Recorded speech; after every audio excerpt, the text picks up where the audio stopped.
अधिनायक जय हे भारत भाग्य विधाता। पंजाब सिंध गुजरात मराठा द्राविड उत्कल बंगा। विंध्य हिमाचल यमुना गंगा उच्चल जलधि तरंगा।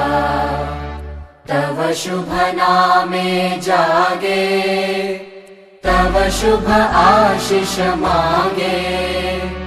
गाहे तव जय गाथा जन गण मंगलदायक जय हे भारत भाग्य विधाता। वीरो मंगलम गौतमो गणी मंगलम बुद्ध कुंदाड्यो जैन धर्मोस्तु मंगलम। सर्वमंगल मांगल्यम सर्वकल्याणकारिकम प्रधानां सर्वधर्माणां जैनं जयतु शासनं जैनं जयतु शासनं जैनं जयतु शासनं। नमः श्री वर्धमानाय निर्धूतकलिलात्मने शालोकानां त्रिलोकानां यद्विद्यादर्पणायते यद्विद्यादर्पणायते यद्विद्यादर्पणायते।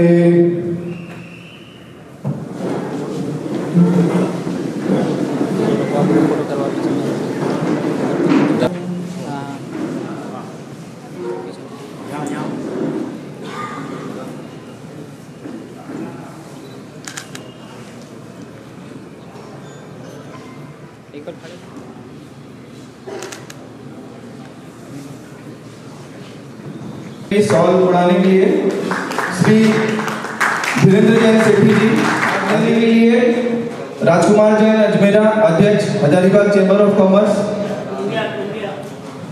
टोंगिया।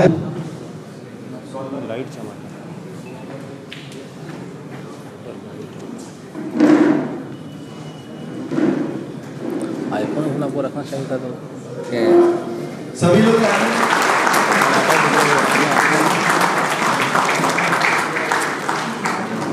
बुके देने के लिए मैं सी एसोसिएशन के स्टेज पे आए और उनका स्वागत हमारे रीजनल मैनेजर बुके देके करेंगे सौमित्र महापात्रा।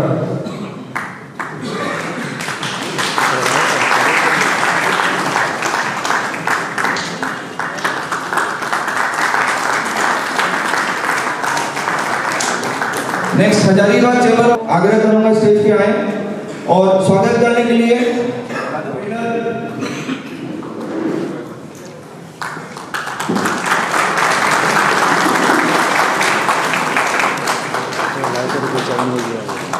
थोड़ा आगे जा रहे श्रीमान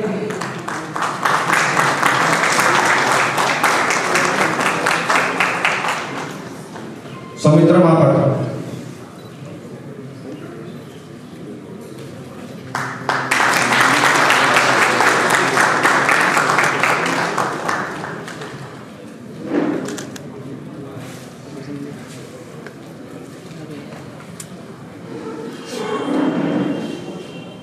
चेंबर के वाइस प्रेसिडेंट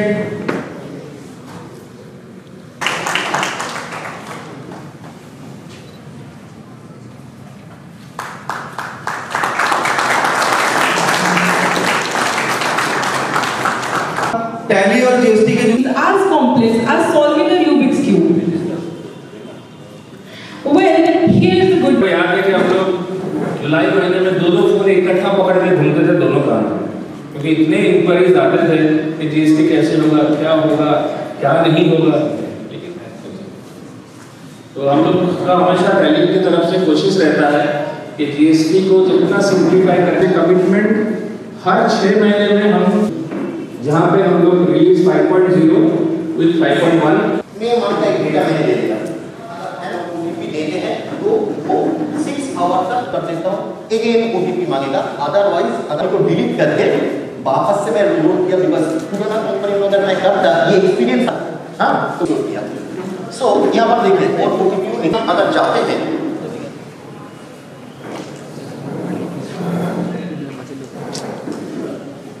अलग से ग्रुप हम लोग देंगे। हम यहाँ पर अगर एंटर करेंगे ये देखिए यहाँ पर एनुअल इमीडिएट टर्नओवर का इंडेक्स में जो HSN देना चाहिए था शायद यूजर नहीं दिया। एक पर्टिकुलर मंथ में 2000 एंट्री है, फिर उस एरर को ढूंढ के उस एंट्री तक जाने के लिए आपको अल्टरनेट में इसको B2B करूंगा और मैं इसको फाइल कर दूंगा। और मैं इसके लिए जो आज का डेट में आप लोग का हर मंथ में रिकरिंग बेसिस में है, कोई एक मंथ में कर देंगे वो API access, integration between Tally software and GST. चाहे वारिस, thank you.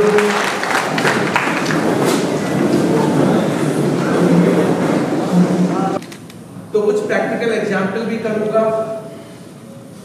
आपके माइंड में कुछ क्वेरी है तो बेहिचक बिंदास आप पूछिए और मैं आपसे ये वादा करता हूं कि आपकी हर क्वेरी का आंसर आपको यहां मिलेगा और वो भी फ्री ऑफ कॉस्ट, चार्जेस नहीं दिए गए बैठे हैं और मेरे प्रोफेशनल चार्टर्ड अकाउंटेंट ब्रदर भी बैठे हैं, राइट? करेक्ट।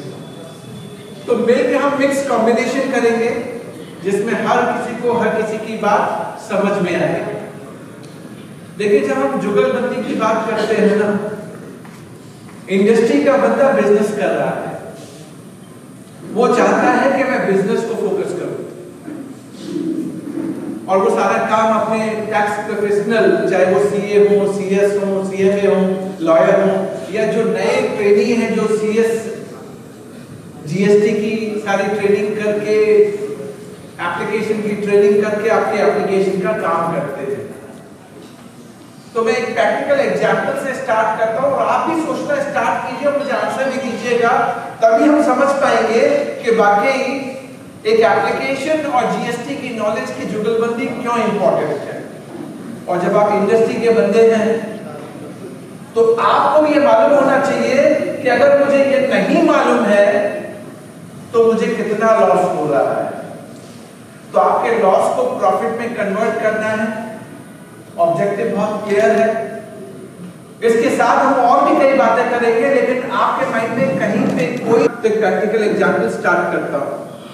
मैं दिल्ली में सप्लायर हूं, दिल्ली में रजिस्टर्ड हूं और आप मेरे बायर हैं हजारीबाग में, झारखंड में। आप झारखंड में रजिस्टर्ड है, ध्यान से सुनना है क्योंकि आपको आंसर भी करना है। अब आप मुझसे गुड्स खरीदना चाहते हैं तो दो तरीके से माल सेल हो सकता है। एक सेल होता है कि आपने मुझसे कहा कि ये वाला माल हजारीबाग भेज दीजिए। मेरे फैक्ट्री में दिल्ली में आए, आपने माल सेलेक्ट किया और मैंने दिल्ली फैक्ट्री गेट पे आपको माल हैंडओवर कर दिया।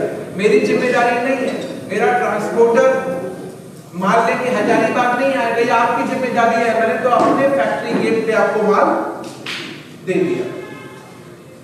मेरा ये एग्जांपल क्लियर है सभी को? 18% टोटल 10,50,000 के ऊपर 18%। 18%। चलिए अब मैं ट्रांसपोर्टर को एंगेज किया था, मेरा ट्रांसपोर्टर है ना, तो मैं माल डिलीवरी कर रहा हूं। ट्रांसपोर्टर जब मुझे 50,000 रुपए का, मान लीजिए 50,000 रुपए का ही बिल रेज कर रहा है, तो इसमें GST कौन देगा, ट्रांसपोर्टर या मैं सप्लायर?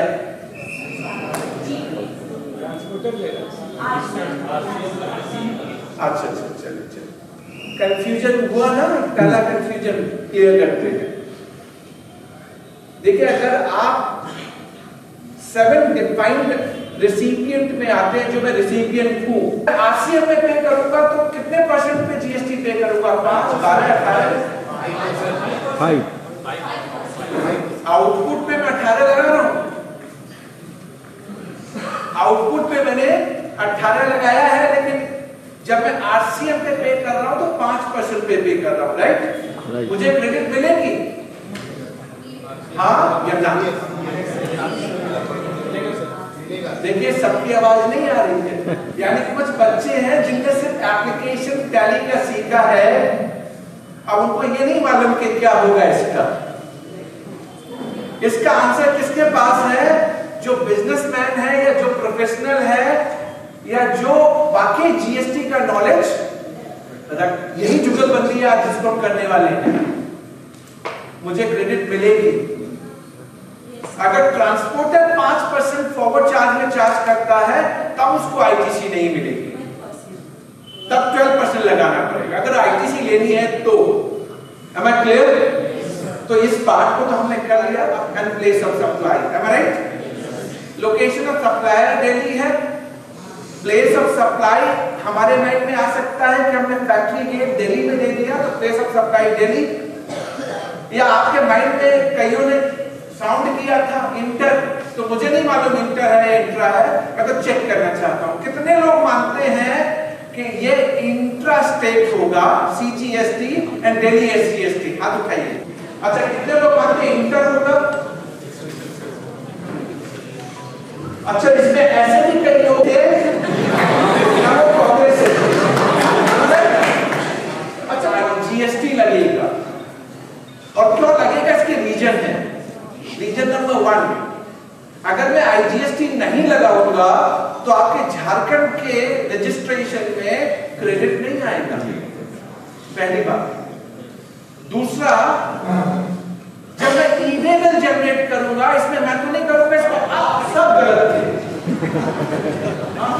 तब तो आपको लगा कि एप्लीकेशन कोई हेल्प नहीं करने वाला। इसमें जीएसटी की जुगलबंदी आपको हेल्प करेगी, और वो क्या है वो सुन लीजिए।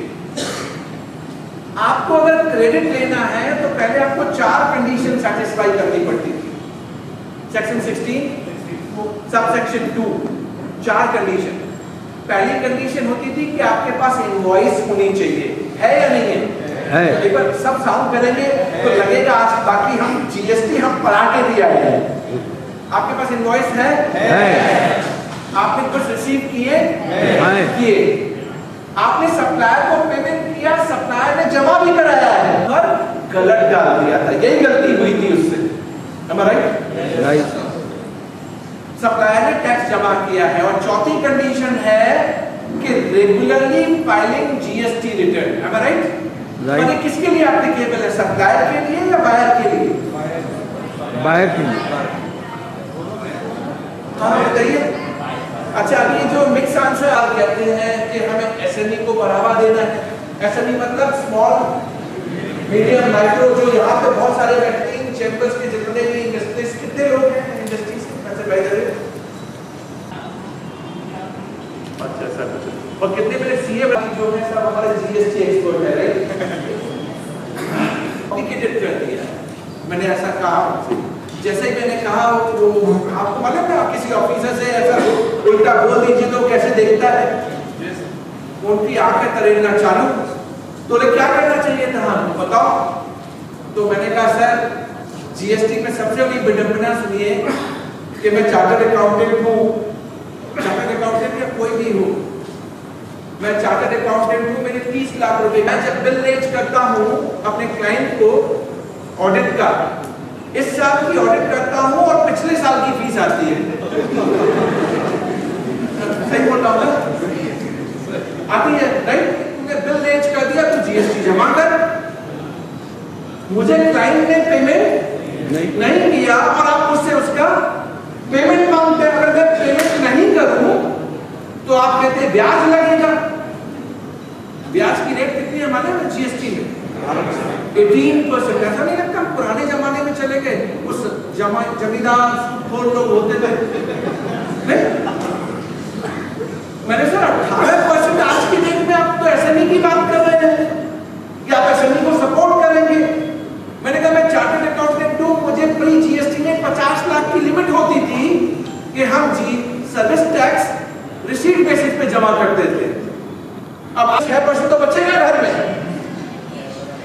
सर ऐसे नहीं चलेगा। मैंने उनको 2 रीजन दिए। मैंने कहा एक 18% आप मांगते हैं जो रीजनेबल नहीं है, बट इनकम टैक्स जो आपका ब्रदर है वहां पे डिलेड पेमेंट के ऊपर 12% की ब्याज है, तो इसको तो 12 कीजिए कम से कम। तीसरा रीजन मैंने दिया सर कई बार हम रिफंड भी फाइल करते हैं। कितने लोगों ने यहाँ पे रिफंड फाइल किया है? हजारीबाग में 2 3 4 5 6 7 लोगों ने रिफंड फाइल किया है। कभी टाइम पे मिला है रिफंड? सेंट्रल नहीं जाता नहीं। सर गए नहीं आप पैकेट लेके आप जाइए, उसको डॉक्यूमेंट नहीं चाहिए, उसको तो वो अलग चाहिए, वो दीजिए, रजिस्ट्रेशन अभी मिलेगा। सर मेरी बात सुनो, और डिले होने पे हमको जो ब्याज मिलनी चाहिए उसमें रेट क्या मालूम है? 6%। आप मुझसे 18 मांगते हो 22 से, तो इसका मतलब इससे पहले आप बायर से रिवर्सल नहीं करा सकते। इसका आर्गुमेंट ये है, अगर डिपार्टमेंट बोलेगा आपको रिवर्स करना है, हम कहेंगे सर क्यों रिवर्स करूं, प्रोविजन तो आया ही 1 अक्टूबर 2022 से है। तो मैं आर्ग्यू कर क्या करूंगा टैक्स ऑफिसर के सामने, मैं कहूंगा सर अगर रिवर्सल का प्रोविजन पहली बार आया है और आया 1 अक्टूबर 2022 से है, तो आप पुराना मुझसे रिवर्सल नहीं ले सकते, याद रहेगा। रहेगा। अब एक आपको मद्रास हाई कोर्ट लेके चलता हूं। मद्रास हाई कोर्ट में जजमेंट आया था DY बेकल इंटरप्राइजेज। ये कुछ जुगलबंदी है जिसको हम एंजॉय करने की कोशिश कर रहे हैं। अब मान लीजिए बच्चे बैठे हैं, इन्हें तो टैली सीखा है, GST सीखा है, अब लॉ की बारीकियां नहीं सीखी है। तो बच्चों से मैं क्या कहूंगा मालूम है, आपका अगर पैशन है ना करने का, मान लो आपने एप्लीकेशन सीख लिया टैली का या थोड़ा GST का नॉलेज सीख लिया, लेकिन जब आप गहराइयों में जाओगे ना तो 15,000 की सैलरी 30,000 होगी और 30,000 की सैलरी, क्योंकि ये तो किसी को नहीं मालूम। तो आपको थोड़ा सा अपने अंदर वो इंटरेस्ट है। कुछ चेहरे मेरे जो प्रोफेशनल हैं उनको मैं देख पा रहा हूँ, तो उनमें कुछ को मालूम है, कुछ इंटरप्राइजेज सुन लीजिए वो जजमेंट है क्या। उसमें हुआ ये कि डिपार्टमेंट ने आपके यहाँ पे सर्च किया, आपके यहाँ आके वो बोलता है कि आपको क्रेडिट नहीं मिलेगा क्योंकि विमल जैन ने दिल्ली में GST जमा नहीं कराया। पर आप भले माने से आपने विमल जैन को दे दिया था, इनसे रिवर्सल भी मांग रहा है, इंटरेस्ट भी मांग रहा है, पेनाल्टी भी मांग रहा है, और पेनाल्टी 73 की नहीं किसकी मांग रहा है, चाहिए। पर वो आपसे कहते हैं कि आपने फ्रॉड किया है। Am I right? DY बेकल इंटरप्राइजेज मद्रास हाई कोर्ट, उसने रिट पिटीशन डाली। उसने रिट पर आपने कुछ करेक्शन किया है तो मेरे वने में आ जाएगा, सरकार के वने में आ जाएगा, और फिर हम लोग GSTR 3 भरेंगे।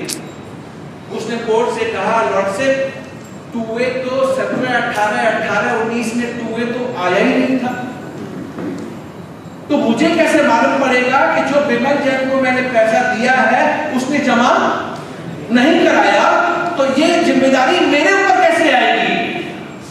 एक डॉक्ट्रिन है जिसको हम बोलते हैं इम्पॉसिबल। लिखी नहीं ना पोर्टल पे कि विमल ने पैसा लेने के बाद जमा नहीं किया, तो आप विमल जैन को कैसे, मतलब आपको विमल जैन बना दिया है मैंने, आप मुझसे रिवर्सल कैसे मांग सकते हैं। आप सब सहमत हैं? सहमत हैं? सर अभी उदयपुर गया था मैं, एक कमिश्नर अपील मैम बैठी हुई थी, और यही मैटर था जिस मैटर के बारे में मैं डिस्कस कर रहा हूं, यही मैटर था। तो मैडम मुझसे पूछती है विमल जी टैक्स तो जमा हुआ ही नहीं और आप क्रेडिट लेने की बात कर रहे हो। तो मैंने मैडम से कहा मैडम जितना भी गलत हुआ है ना आप लोगों ने किया है। सेंट्रल वाली थी, भाई सबको सेंट्रल से प्यार है तो पहले ही कह दिया सेंट्रल वाली थी। तो मैडम थोड़ी उखड़ी मेरे ऊपर, मुझसे पूछने लगी कि आप ऐसा कैसे कह सकते हैं। मैंने कहा मैडम आप बताइए ना, 2A आया ही जनवरी 2019 में था, उससे पहले क्या आपको मालूम था 17, 18, 18, 19 का मेरा क्रेडिट मुझसे वापस लेना चाहते हैं। एग्रीड ना? मैंने मैडम को फिर समझाया मैडम अब 2A आ गया है, लेकिन 2A से मालूम पड़ जाएगा क्या? आप बताइए मालूम पड़ जाएगा क्या? सर नहीं मालूम पड़ेगा। मान लीजिए मैंने 10 लाख की, मैं सप्लायर हूं, 10 लाख की टर्नओवर है, सिर्फ 5 लाख का R1 भरा, 5 लाख का 3B भरा, आपको स्टेटस दिखेगा फाइल लास्ट 6 मंथ। GST को हम लोग का हर ओवरयूज बेनिफिशियल है, मगर जो पहले GST हम लोग का फॉर्म में नहीं रखा था, कोई भी फॉर्म भरते ना गवर्नमेंट का, तो अभी लग पड़ रहा है ना। ठीक है, परफेक्ट। आपका क्वेश्चन क्या समझ लिया, मैं आंसर देता हूं। आपका क्वेश्चन क्या है? हमने इसका जवाब तो नहीं दिया, अब वो क्या करेंगे? आप सीए ब्रदर हैं, बैठिए।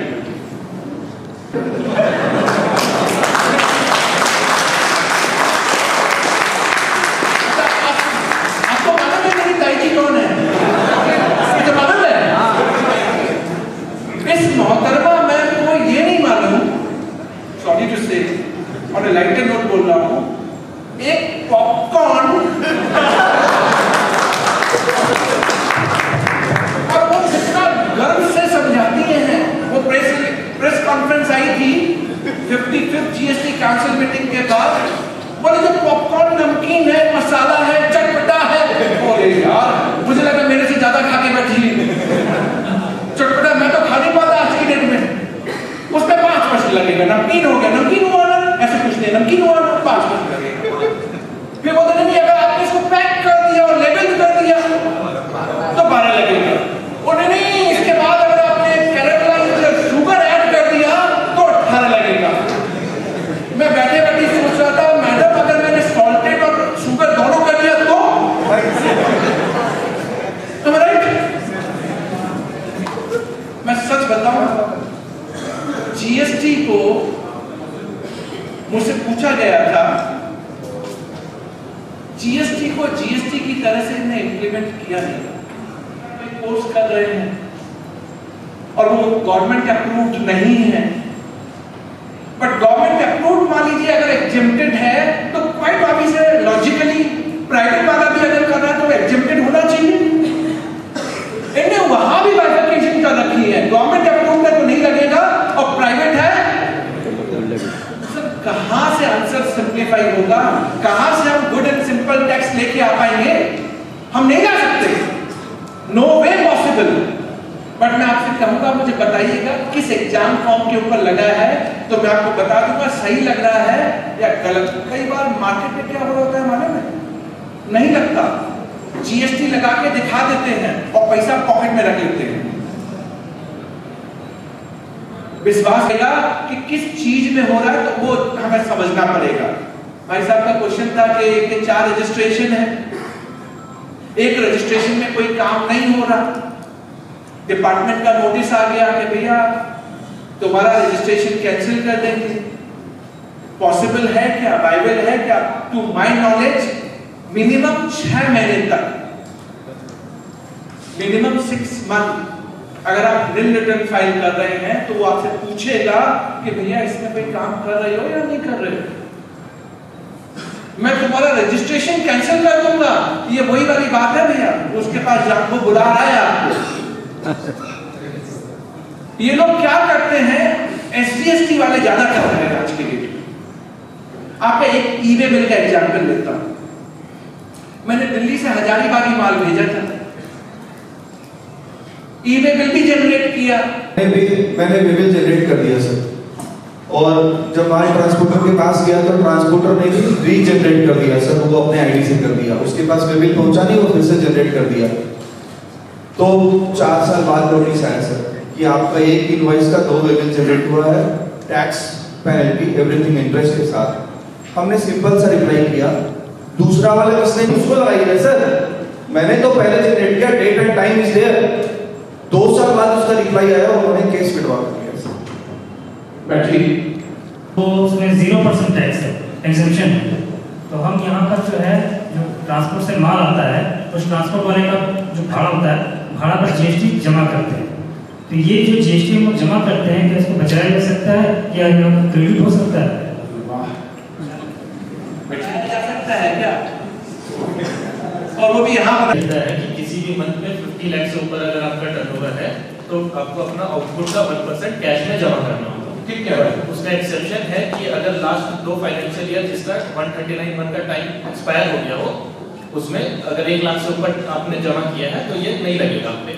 मेरा क्वेश्चन है कि अगर 139 मंथ का टाइम एक्सपायर कर रहा है 15 फरवरी 2022 को, जो कि कोविड की वजह से एक्सटेंड हुआ था, तो क्या जनवरी का मंथ का या फिर दिसंबर मंथ का जब हम रिटर्न फाइल कर रहे हैं उसके पीछे, उस समय ये रूल एप्लीकेबल रहेगा या नहीं रहेगा? देखिए मैं तो ये देखूंगा मैंने क्यूमुलेटिवली उसको अप्लाई किया, या किसी मंथ में ये भी तो हो सकता है मेरे 46 लाख है, मैं लॉजिकल आंसर को कनेक्ट करने की कोशिश कर रहा हूं, बट ईयरली मैं 6 के ऊपर चला गया, तो मैं क्यूमुलेटिव देखा, तो मेरे हिसाब से क्यूमुलेटिव चलना चाहिए, घबराहट नहीं है, लड़ाई लड़ सकते हैं, ठीक है ना? चलिए नेक्स्ट इस पे रॉयल्टी पे, और अभी 9 बेंच का जो जजेस का जजमेंट आया है कि रॉयल्टी पे जो पास्ट टैक्सेस है उस पे नो इंटरेस्ट नो पेनल्टी, वो यहाँ पे हम जीएसटी में एप्लीकेबल है या नहीं। और सेकंड क्वेश्चन है सर कि जो अभी सर्कुलर 211 के अकॉर्डिंग अगर आप अभी हम आरसेप पे कर रहे हैं रॉयल्टी पे, तो इनपुट टैक्स क्रेडिट मुझे मिलेगा या नहीं? इसने बड़ा बिंदास क्वेश्चन पूछा है, जो 8:1 मेजॉरिटी वे में आया है, उसके बेसिस पे वो मुझसे आंसर जानना चाह रहे हैं, वहीं तक खत्म नहीं हुए। बोले सर अगर आरसीएम लगेगा तो क्या मैं पुराना जितना भी आरसीएम है आज दे दूं? क्या उसकी क्रेडिट मुझे 17, 18, 18, 19, 19, 20 की मिल जाएगी? वो ये पूछ रहा है, और वो भी इस सेमिनार में पूछ रहा है। आप समझ गए हैं ना? मैंने इसलिए पूछा भैया परिचय दे दे अपना, तो उसने कहा चार्टर्ड अकाउंटेंट। तो अब मेरा आंसर सुनिए, क्योंकि उसने पूछ लिया है, आप भी अब सुन लीजिए, कहीं आपके पास ऐसा कोई केस आए तो क्या होगा। 9 member bench of supreme court ने 8:1 रेशियो में ये कहा royalty is not a tax, royalty tax. और हम जीएसटी जब नहीं देते थे तो हम ये आर्गुमेंट लेते थे और यही आर्ग्यू करते थे रॉयल्टी बीइंग टैक्स, टैक्स पे टैक्स कैसे लग जाएगा। एक दिन ना मैं एकदम बेसिक पे आके आपको समझा रहा हूं, मैं टेक्निकल में नहीं जा रहा। हम ये आर्गुमेंट लेते थे कि अगर रॉयल्टी टैक्स हो गया तो टैक्स पे टैक्स कैसे लगा देंगे आप, लेकिन अब तो सुप्रीम कोर्ट ने कह दिया रॉयल्टी टैक्स नहीं है, तो इनका क्वेश्चन है जीएसटी लगेगा। तो चार्जेबिलिटी जो थर्ड पार्टी है that is in another state, तो प्लेस ऑफ सप्लाई नहीं हजारीबाग सी या आई, और क्या लगेगा इसमें आईजीएसटी और सी और एस? पहले मैं क्वेश्चन समझना चाहूंगा ठीक से। सर एक थर्ड पार्टी कंपनी है जो दिल्ली बेस्ड है, उसने मेरे जो डीलर है सपोज एक मारुति के साथ उन्होंने टाई अप किया हुआ है कि they will provide extended warranty, that means warranty खत्म होने के बाद कस्टमर्स को वारंटी देगी। कस्टमर्स वो प्रोडक्ट बाई करते हैं डीलरशिप पॉइंट पे, जब उनकी गाड़ी कभी खराब होती है तो उसका सर्विस वो अवेल करते हैं, और डीलर उसका बिल जो है वो थर्ड पार्टी को रेस करती है, और थर्ड पार्टी है तो डीलर को पेमेंट करती है। तो प्लेस ऑफ सप्लाई हजारीबाग हो गया और थर्ड पार्टी B2B ट्रांजैक्शन हो गया, तो इसमें चार्जेबिलिटी क्या है? समझ गए।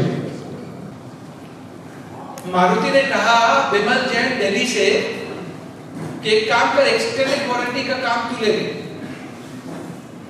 तो बिजनेस मॉडल देख लो, एक्सटेंडेड वारंटी की इनवॉइस तुम बेच करना और तुम्ही को सर्विस करनी है, तुम्हारी रिस्पांसिबिलिटी है। तो मेरा मारुति के साथ टाई अप हो गया, तो अब आपको मारुति की एक्सटेंडेड वारंटी लेनी है, तो जो डीलर झारखंड में बैठा हुआ है, हजारीबाग में बैठा हुआ है, आप एक्सटेंडेड वारंटी अब मेरे से लेंगे। तो एक्सटेंडेड वारंटी जब आप लेंगे तो पहले एक्सटेंडेड वारंटी का एक इनवॉइस रेज होगा, तो कौन रेज करता है? वो डीलर रेज करता है कस्टमर को। हाँ ना, जैसे हम समझ पाएंगे। तो डीलर तो झारखंड हजारीबाग में है और कस्टमर भी मान लीजिए हजारीबाग में है, वो तो सी और एस का इनवॉइस रेज कर देगा। Am I right? Am I right? मैं दिल्ली में हूं, अब सर्विस कौन दे रहा है? एक्सटेंडेड वारंटी में पैसा कस्टमर देता है, वारंटी में पैसा कस्टमर। तो आपने एक्सटेंडेड वारंटी बोला है मुझसे, आपने इन वारंटी नहीं बोला, मतलब पहले कार की। अब आप यहां बैठ के जीएसटी का कोई भी काम कर सकते हैं, क्योंकि जो जीएसटी लॉ दिल्ली में एप्लीकेबल है कश्मीर टू कन्याकुमारी, वही झारखंड में एप्लीकेबल है। बच्चे लोग, आपको दिल्ली आने की जरूरत नहीं है। अगर आपने यहां बैठ के जीएसटी समझ लिया तो पूरा इंडिया आपका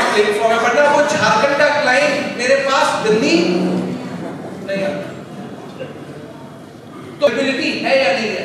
अब मैं अमित भाई की बात करूं। अमित भाई ने एक इनिशिएटिव लिया आज इस प्रोग्राम को करने का। सबसे पहला करेज कि विमल जी को बुलाना है। विमल जी दिल्ली से आएंगे कि नहीं आएंगे, और फिर इस प्रोग्राम में मैं सबको बुलाऊंगा। कैसे बुलाऊंगा? 3 चैम्बर ऑफ कॉमर्स को भी जोड़ूंगा, तो कैसे जोड़ूंगा? विश्वास मानिए, इस अमित जी ने इतनी मेहनत की है लास्ट 1 मंथ से, ये ऑर्गेनाइज कर, वो ऑर्गेनाइज कर, ऐसा कर, वैसा कर, तीनों चैम्बर को अटैच कर, चार्टर्ड अकाउंटेंट ब्रदर जो है यहाँ पे उनको पर्सनली इनवाइट कर, बच्चों को साथ में, सबको लेके ये सक्सेसफुल प्रोग्राम किया। तो ही रिजल्ट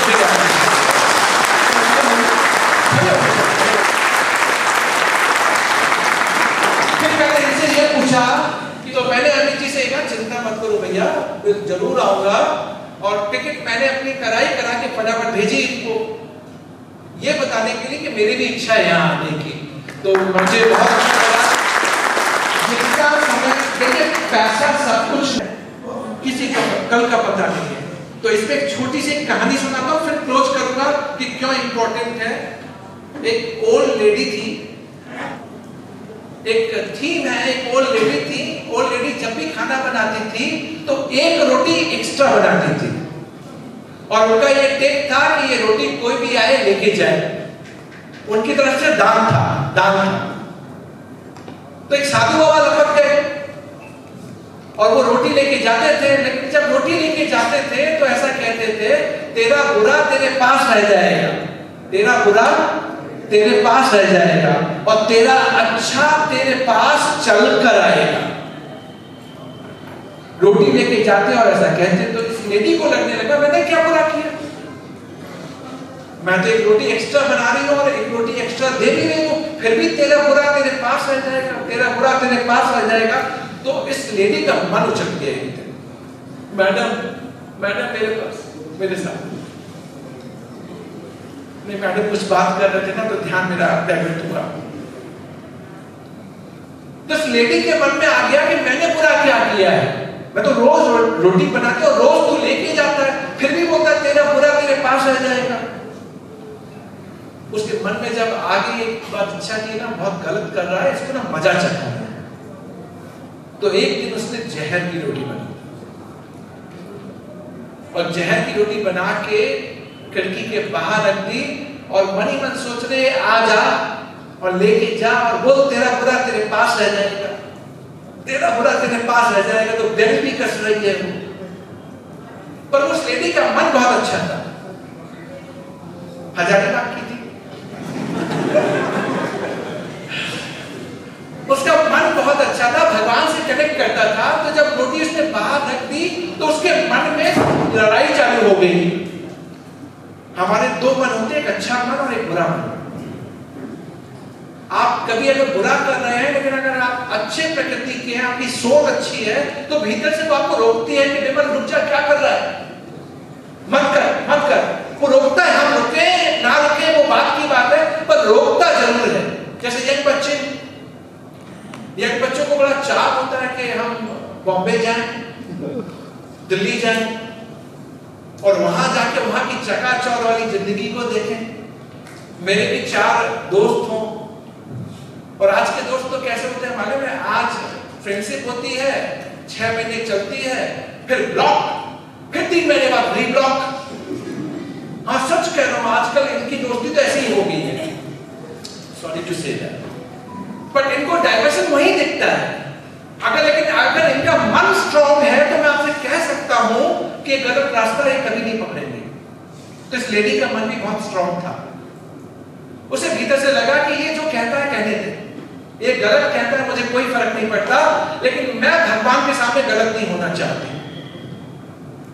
तो उसने बोला नहीं, अब तू जो बोलता है बोलता रहे। फटाफट गई, वो जहर की रोटी उसने उठाई, एक फ्रेश रोटी फिर से बनाई और फिर खिड़की के बाहर रख दी। अब इसका मन बहुत साफ था, इसे कोई मतलब ही नहीं था कि आप कुछ भी कहते रहो। तो हमारी भी लड़ाई कई बार ऐसी होती है कि कौन क्या कहता है ये इंपॉर्टेंट नहीं है, इंपॉर्टेंट ये है कि हम क्या करते हैं, हम क्या करते हैं। और मेरा अच्छा मन अगर मुझे ड्राइव कर रहा है तो मैं राम बन जाऊंगा, और मेरा अच्छा होना, रावण बहुत बलशाली था, भगवान राम से भी ज्यादा ज्ञानी था। बस एक कटुता की वजह से हम आज रावण को जलाते हैं, एक कटुता की वजह से, वरना रावण कम नहीं था, रावण राम से बहुत ज्यादा बलशाली था। एक गलती की वजह से वो मारा गया था। तो हमारे अंदर का मन जब हमें रोकता है, विश्वास मानिए रोकता है। आप अपने दिल पे हाथ रखिए, कभी ना कभी आपके साथ ऐसा हुआ होगा, इस लेडी ने वही किया, फ्रेश रोटी रख दी, अब उसका मन साफ था, भगवान से कनेक्टेड था। तो जो जमाना कहता है क्या है, मैं तो भगवान को जानती हूँ, भगवान को तो मालूम है मैंने एक अच्छी रोटी दी, बाबा आए पास रह जाएगा और तेरा अच्छा तेरे पास चल के आएगा। चले गए।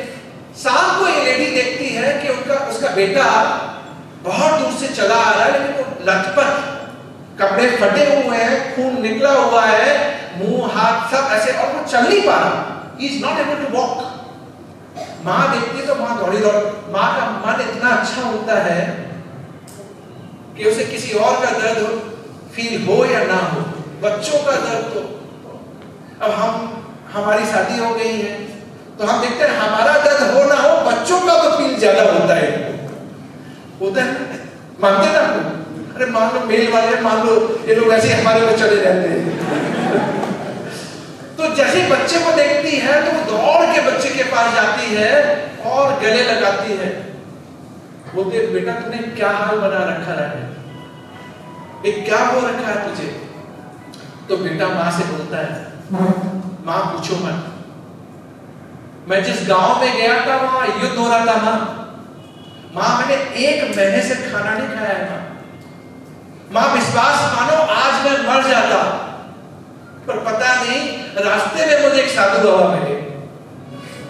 मैंने उस साधु बाबा से कहा, साधु बाबा कुछ खाने को है क्या? साधु बाबा ने अपनी कोटकी से एक रोटी निकाल के दी, माँ वो रोटी नहीं मिलती तो आज तेरा ये बिट्टू नहीं होता, तेरा ये बिट्टू नहीं होता। पर माँ मैं एक चीज नहीं समझ पाया, साधु बाबा ने ऐसा क्यों कहा, रोटी की थी और ऐसा नहीं कहा कि तेरा बुरा तेरे पास रह जाएगा और तेरा अच्छा तेरे पास चल के आएगा। इस माँ को समझ में आ गया था कि अगर आज उसने जहर की रोटी दे दी होती तो तेरा बुरा तेरे पास रह जाएगा, और अच्छा किया तो तेरे पास चल कर आएगा। तो विश्वास मानिए, भगवान ने भी मुझे वाइब्रेशन दी जब अमित जी ने कहा कि हजारीबाग में एक प्रोग्राम करना है। हजारीबाग वैसे माइंड में आती, लगता है कोई रिमोट इलाका होगा।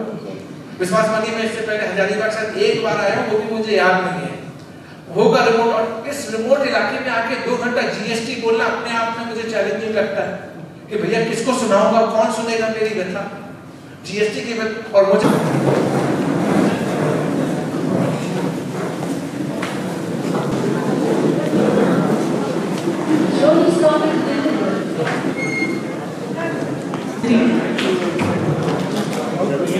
We have all benefited from your presence and your preaching. Warm and enthusiastic round of applause for our talented people sitting here. I request you all to proceed forward with the lunch.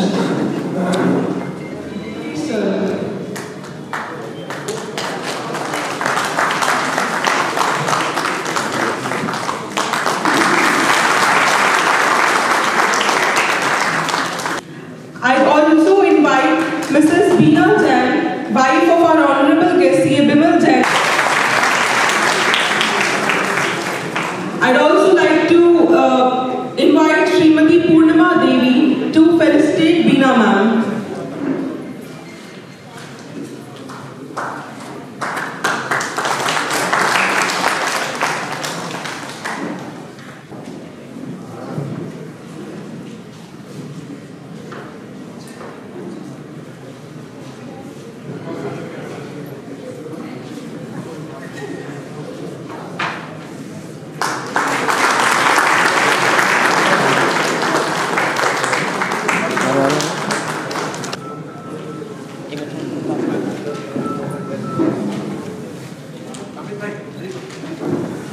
Invite on stage C.A. Suresh Agrawal from Chota Nagpur Chamber of Commerce and Industries, Mr. Arvind Agrawal, Hazaribagh Chamber of Commerce and Industries Chamber President Mr. Rajkumar Jain Tongya and Secretary Mr. Vijay.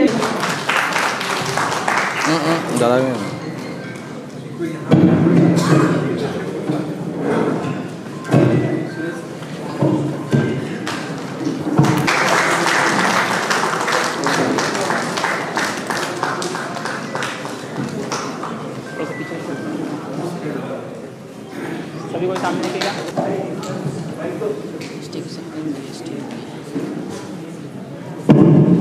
आचार्य को आपका बहुत बहुत स्वागत करता हूँ। और आपके लोग जो यहाँ बहुत सीखे, हम चार्टर्ड अकाउंटेंट भी आज यहाँ आपसे बहुत कुछ सीख के जा रहे हैं और उम्मीद करते हैं कि आप भविष्य में भी यहाँ आएंगे और समय समय पर हम लोगों को अपने ज्ञान से अमित को बहुत बहुत बधाई इस अच्छे कार्यक्रम के लिए। बहुत मेहनत किया है और आगे भी इस तरह का प्रोग्राम आयोजन करेगा तो अमित के लिए एक जोरदार ताली हो जाए। स्वागत करते हैं। Hazaribagh advocate Hazaribagh bar association की ओर से हजारीबाग में इनका हार्दिक स्वागत करता हूँ और इस सभागार को हमारे अभिभावकों को मैं पुनः अभिनंदन करता हूँ। धन्यवाद। I'll request Shambhunath Agrawal ji, Suresh Agrawal ji and Vimal Jain sir to stay on the stage. I'd like to invite Mr. Gautam Chakraborty on the stage to felicitate the students from Tally Infotech that performed outstandingly in the academic year 2024.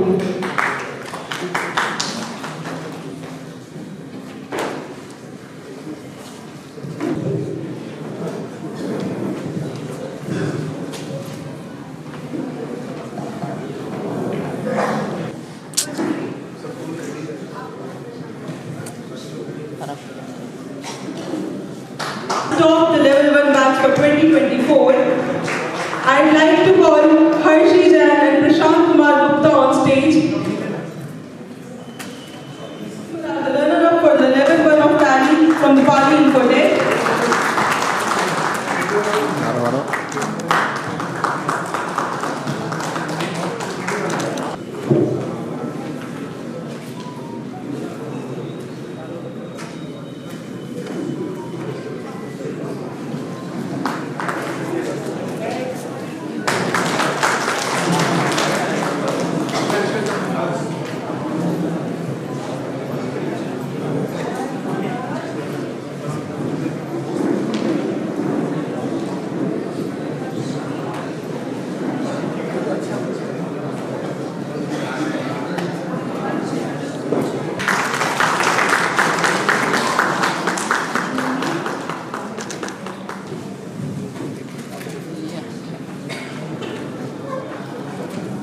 The runner-ups of level 2 are Jubi and Rahat Ali at 83.33% each.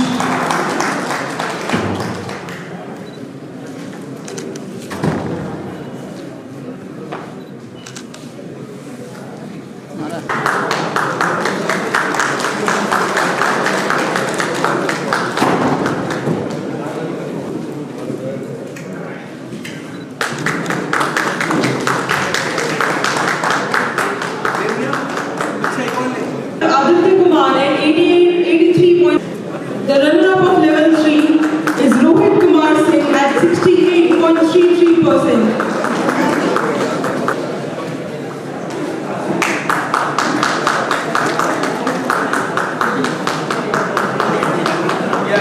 Jubi,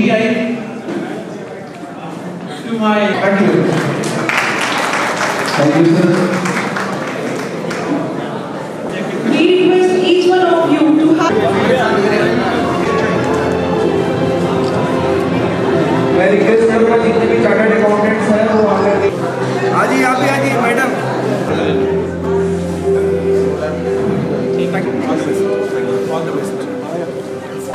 इधर देखिएगा sir सभी कोई इधर। Hello sir.